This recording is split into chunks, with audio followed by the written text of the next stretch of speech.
શક્તિની નહીં પણ સહન શક્તિની જરૂર પડે છે. માણસ કેવા દેખાય એના કરતાં કેવા છે એ મહત્વનું છે. કારણ કે સૌંદર્યનું આયુષ્ય માત્ર જુવાની સુધી અને ગુણોનું આયુષ્ય આજીવન સુધી સાથે રહે છે.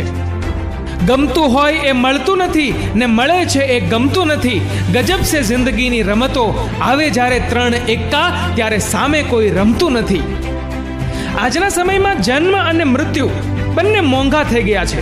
કેમ કે સિઝેરિયન વગર કોઈ આવતું નથી અને વેન્ટિલેટર વગર કોઈ જતું નથી. સંબંધ માપવાના જીવનમાં કોઈ ત્રાજવા નથી હોતા. એ તો તમારું વર્તન જ કહી દે છે કે કોણ કેટલું કિંમતી છે. જે મળ્યું છે એમાં ખુશ છીએ વાલા, કેમ કે અમે જે જીવી રહ્યા છીએ એ હજી ઘણા લોકોનું સપનું છે. જીવનમાં એક વાત ક્યારેય ના ભૂલતા, જેણે તમને જીતતા શીખવ્યું એને હરાવવાના સપના ક્યારેય ના જોતા. સંજોગો સામે લડતા શીખો, આંસુ પીને હસતા શીખો. દુનિયામાં રહેવું હોય તો દુનિયાથી ડરો નહીં, દુનિયા તો દરિયો છે, આ દરિયામાં તરતા શીખો. જિંદગીમાં ભલે હજારો મતલબી લોકો ભટકાય, પણ એક સાચી લાગણીવાળી વ્યક્તિ મળે એટલે હિસાબ બરાબર થઈ જાય. હસીને જોવામાં અને જોઈને હસવામાં બહુ જ ફરક છે.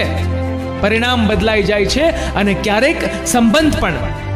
ખૂબ જ વિચારવા જેવું. વધતી જતી આ ઊંચી ઇમારતો કે ફળિયું શું રૂપાળું છે? ચકલીને પૂછો સિમેન્ટની છત કે નળિયું શું હુફાળું છે? બાલ્કની બોલે છે દરેક ઘરની ભાષા, ફળિયાના મોઢે તો તાળું છે. એસીનું બિલ એ બીજું કંઈ નથી, બસ ઝાડ કપાઈ ગયાનું ભાડું છે. મિત્રો, જો આ વિડીયો તમને પસંદ આવ્યો હોય તો આ વિડીયોને લાઈક કરજો, શેર કરજો અને